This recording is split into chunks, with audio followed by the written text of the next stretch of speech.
Who's afraid of you, Beth? John. I had the feds on me and I have to lay low, and she thought I was drunk.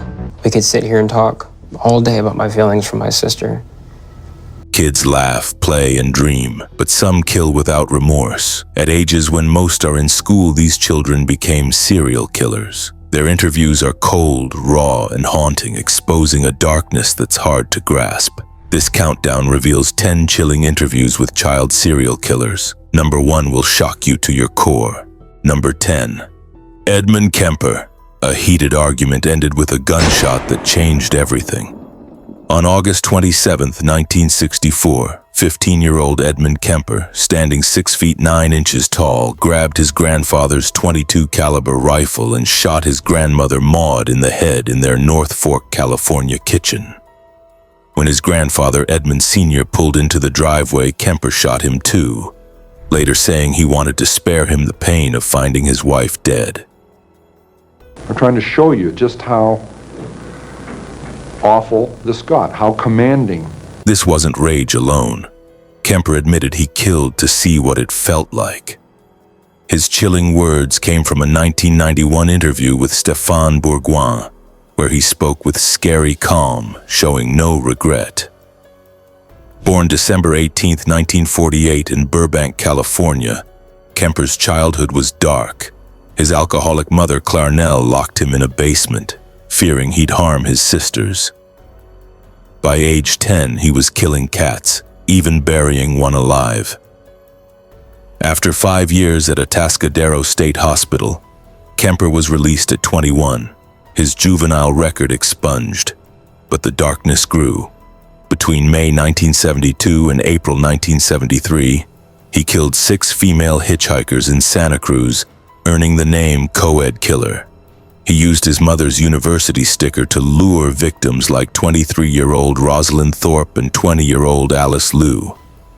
On April 20th, 1973, he bludgeoned his mother with a claw hammer, mutilated her body, and strangled her friend Sally Hallett. Kemper confessed by phone, convincing police after multiple calls. Found sane in November 1973, he got 8 concurrent life sentences at California Medical Facility in Vacaville. His interviews, like one for the killing of America in 1982, revealed a sharp mind with an IQ of 145, yet no remorse. But what happens when a child's crime is inspired by fiction? The next story will shock you with its twisted roots. Number 9. Scott Bamber. A quiet teenager flipped a switch nobody saw coming. Scott Bamber, a fictional character from a chilling tale, was just 14 when he committed an unthinkable act in his small town. Inspired by watching The Silence of the Lambs at an age far too young, Scott grew obsessed with its dark themes. One night, while his parents slept, he crept into their bedroom with a kitchen knife. He stabbed his father through the heart, then his mother, both killed instantly. What came next was worse. Scott, driven by a twisted curiosity, dismembered their bodies and consumed parts of them, later claiming he wanted to know what they tasted like. In a disturbing interview, aired in a dramatized crime documentary, he spoke with a flat voice, showing no guilt. His words, "Curiosity is a good thing," sent chills through listeners. Unlike real cases, Scott's story was crafted to shock, drawing from the fascination with serial killers like Jeffrey Dahmer. His reserved nature hid a growing darkness. Family called him intense, always lost in violent films. By age 12, he was stealing knives from the kitchen, testing their weight in secret. The fictional narrative paints a grim picture. Scott planned the murders for weeks, sketching scenes from the movie in a notebook found by police. After the killings, he sat calmly in the living room, waiting for authorities. The story, though not real, taps into the fear of what a child's mind can hide. How does a teenager fall so far into fiction that it becomes reality? This tale leaves you questioning. Now let's step into a real nightmare where a 15-year-old's blade sparked terror in a quiet town. Number 8. James Fairweather! A scream pierced the early morning quiet in Colchester, England. On March 29th, 15-year-old James Fairweather, a lanky teenager from Colchester Academy, crept out his bedroom window, knife in hand. He found James Atfield, 33, drunk and asleep in Castle Park and stabbed him 102 times, targeting his face and abdomen. Atfield's defensive wounds showed he fought for his life, but Fairweather's blade was relentless. 3 months later, on June 17, 2014, he struck again, ambushing Nahid Al-Manaya, a 31-year-old Saudi student on Salary Brook Trail. He knocked off her sunglasses and stabbed her 16 times, including in the eyes, claiming it was to stop her from seeing evil. Some voices were talking to me. You need to make a sacrifice, or we're going to come and get you. You need to do it. And I saw him. It was laying on the grass. In a 2016 police interview, Fairweather's cold voice described hearing voices laughing as he killed. Showing no regret, born August 5, 1998, he was bullied for his large ears and struggled with undiagnosed dyslexia worsened by his grandmother's 2012 death. His obsession with serial killers like Peter Sutcliffe and Ted Bundy fueled his actions, with a stash of violent games like Call of Duty and horror films found at home. Arrested on May 27, 2015, after a dog walker spotted him lurking with gloves and a knife, he confessed instantly. At his 2016 trial, Fairweather claimed psychosis, but psychiatrist Dr. Philip Joseph called his voices fake, like a horror movie script. He was sentenced to life with a minimum of 27 years on April 29, 2016 at the Old Bailey. Colchester's £2.6 million investigation left scars, with residents clearing bushes to feel safe. What happens when a child's panic spirals into murder? The next case will grip you with its tragic twist. Number 7. Joshua Phillips.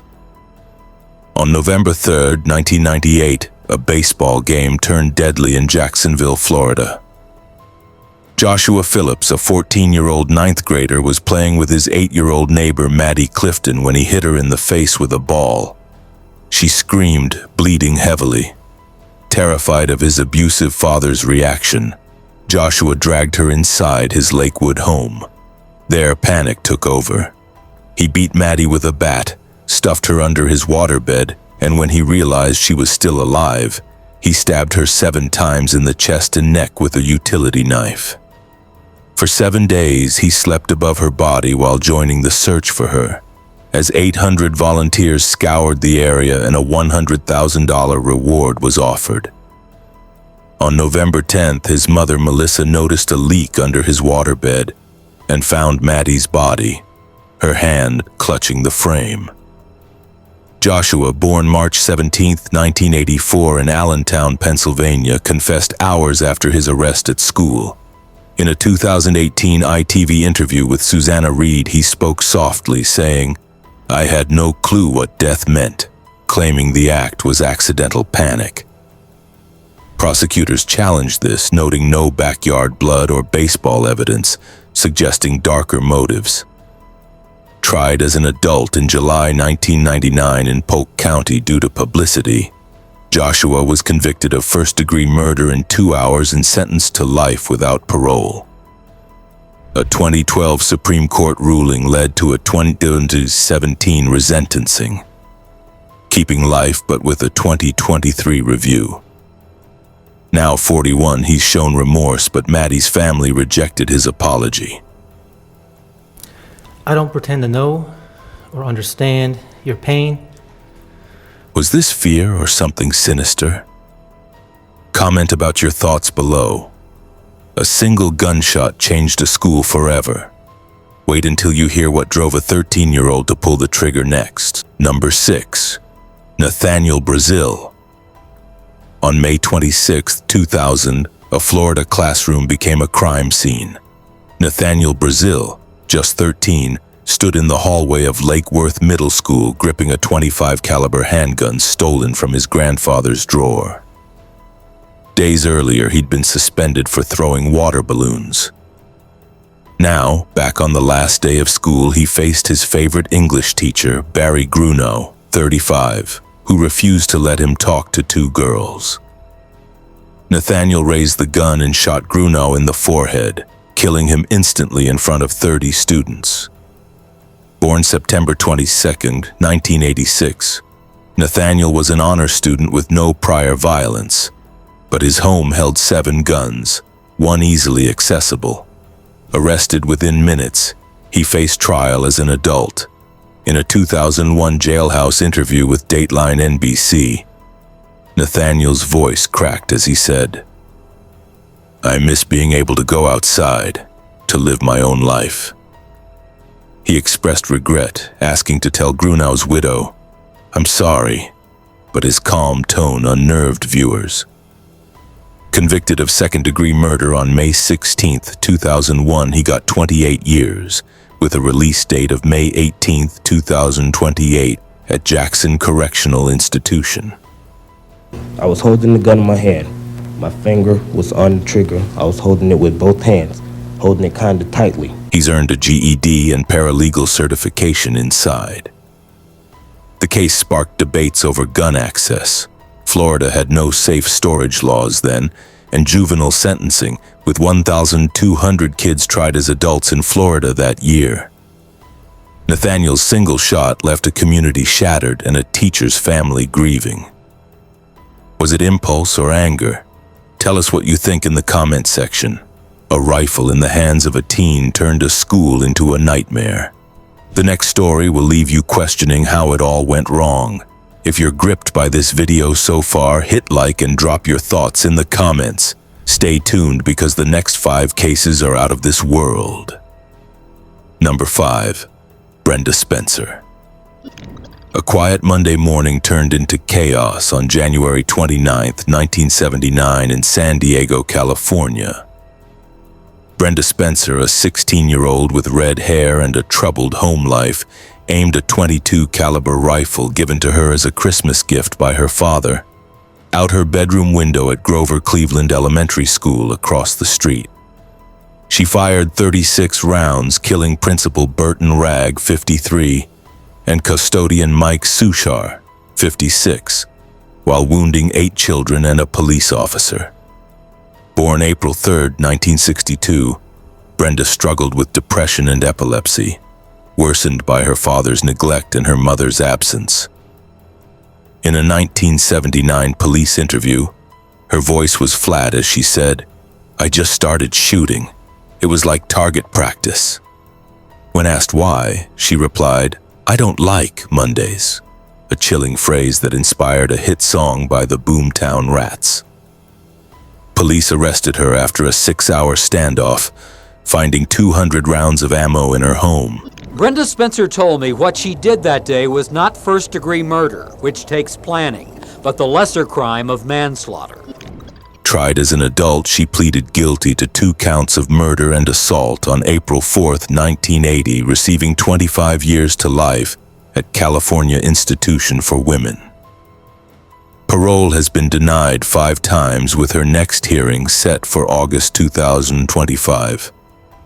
Her case, one of the first school shootings, led to tighter gun laws in California, with 1,500 firearms seized locally that year. A walk to summer camp turned deadly for a young boy. The next killer's confession will grip you with its raw darkness. Number 4. Eric Smith. On August 2, 1993, a sunny day in Savona, New York, turned grim. Eric Smith, a 13-year-old with freckles and thick glasses, rode his bike to a summer camp at Steuben County Park. There, he spotted 4-year-old Derek Roby walking alone. Eric lured him into nearby woods where he strangled the boy, smashed his head with a 26-pound rock, and poured Kool-Aid over the body. Born January 22, 1980, Eric faced relentless bullying for his red hair and large ears, fostering deep anger. In a 1994 police interview, his voice trembled as he confessed, "I couldn't carry the pain anymore. I became the bully I hated." He described hitting Derek numerous times, chilling officers with his calm detail. Arrested 6 days later after telling his mother, Eric was tried as an adult. His defense cited intermittent explosive disorder, but the jury convicted him of second-degree murder on August 16, 1994. Derek Roby was beaten to death. Autopsy reports show he died from blows to the head. State and local investigators have no suspects. Sentenced to 9 years to life, he served 27 years at Woodbourne Correctional Facility. Paroled on February 1, 2022, after 10 denials. Eric's release sparked outrage, with 1,500 locals signing a petition against it. His case, costing New York $2.1 million in legal fees, raised questions about juvenile rehabilitation, as 1 in 5 child offenders reoffend within 5 years per a 1994 DOJ study. Eric's quiet apology in a 2014 parole hearing felt hollow to Derek's family. Was his rage a one-time outburst or a deeper evil? Let's see what you think. A best friend's trust turned into a deadly trap. The next killer's cold plan will leave you stunned. Number 3. Michael Hernandez. On February 3, 2004, a bathroom at Southwood Middle School in Palmetto Bay, Florida, became a slaughterhouse. Michael Hernandez, a 14-year-old 8th grader, asked his best friend, 14-year-old Jamie Goff, to follow him into a stall. Michael Hernandez was 14 years old when he lured a classmate into the bathroom and stabbed him to death 40 times. There, Michael, wearing gloves, pulled out a serrated knife and stabbed Jamie over 40 times, slashing his throat and chest. Born May 4, 1989, Michael was a straight-A student who had a dark obsession with serial killers like Ted Bundy and Jeffrey Dahmer, filling notebooks with violent drawings. In a 2008 interview with Dateline NBC, he spoke with scary precision, saying, "Jamie was the easiest to manipulate because he trusted me." He admitted planning to kill another friend, Andre, the next day, describing it like a checklist. Michael's calculated moves shocked detectives. He'd tested the knife's sharpness at home and brought gloves to avoid fingerprints. Arrested hours after the murder, he faced trial as an adult. In July 2004, a Miami-Dade jury convicted him of first-degree murder, sentencing him to life without parole. A 2016 resentencing, prompted by a Supreme Court ruling on juvenile lifers, upheld his sentence.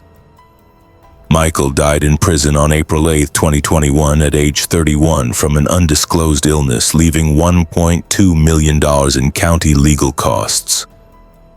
His case, one of 600 juvenile murder convictions in Florida from 2000-2004, fueled debates on mental health screening, as 1 in 4 teen offenders show psychopathic traits, per a 2004 FBI report. A girl's journal hid a deadly plan. The next killer's motive will chill you to the bone. Number 2. Alyssa Bustamante. On October 21, 2009, a walk in the woods turned deadly in St. Martins, Missouri. Alyssa Bustamante, 15, invited 9-year-old Elizabeth Olton to play, but she had a darker plan. Alyssa strangled Elizabeth, slit her throat, and stabbed her 8 times in the chest, having dug a grave 5 days earlier.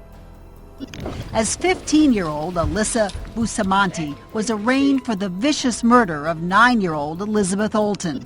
Born January 28, 1994, Alyssa grew up troubled. Her mother's drug addiction and father's imprisonment left her with grandparents. By 2007, she was cutting herself and attempted suicide. In a 2009 police interview, her voice broke as she admitted using a kitchen knife, saying, "I wanted to know what it felt like to kill." Her Her journal was worse. I strangled them, slashed their throat, and stabbed them. It was exhilarating. She wrote this while attending church during Elizabeth's search. Arrested November 17, 2009, Alyssa pleaded not guilty but took a plea deal for second-degree murder in January 2012. She got life with parole eligibility in 2024, plus 30 years at Chillicothe Correctional Center. Diagnosed with depression and borderline personality disorder, her case, one of 1,800 juvenile murder convictions nationwide from 2005-2009 per DOJ stats, sparked mental health debates. Missouri's $1.5 million investigation revealed Alyssa's chilling premeditation, unlike most impulsive teen crimes. Elizabeth's mother, Patricia Price, still grieves, receiving no apology. Two boys, barely old enough for school, committed a crime so brutal it shook a nation. The final story will haunt you forever. Number 1. John Venables and Robert Thompson. On February 12, 1993, a shopping trip in Bootle, Merseyside turned into a nightmare. John Venables and Robert Thompson, both just 10 years old, spotted 2-year-old James Bulger at the New Strand shopping center. While his mother Denise checked out, they took James by the hand, leading him away, as caught on grainy CCTV. The boys walked him 2.5 miles through Liverpool, dropping him on his face and kicking him. Witnesses saw James crying, but no one stopped them. At a railway track, they threw bricks, poured paint in his eyes, and beat him with a 22-pound iron bar, leaving 42 injuries. Both were found equally culpable. Though police and lawyers agreed, Thompson was the ringleader and Venables the nicer of the two. They placed batteries in his mouth, hoping a train would mask the murder. Born in August 1982, both boys skipped school that day, known for petty theft and bullying. In separate 1993 police interviews, Venables sobbed, saying, "Robert said to kill him," while Thompson stayed cold, barely speaking. Their trial at Preston Crown Court, starting November 1, 1993, labeled their acts unparalleled evil. Convicted of murder on November 24, they became Britain's youngest killers, sentenced to detention at Her Majesty's pleasure. Released in 2001 with new identities after 8 years, their $1.5 million trial and $3 million security costs sparked outrage. Venables, rearrested in 2010 and 2017 for child abuse images, remains a public threat. Per a 1993 Home Office report, 1 in 10 juvenile offenders commit violent crimes, but none matched this horror. James's mother still fights for justice. How could children so young become so cruel? Well, we've reached the end of this chilling video. Like and subscribe to our channel for more gripping content. Comment your thoughts below. Did these stories shock you? Stay tuned for more and stay safe.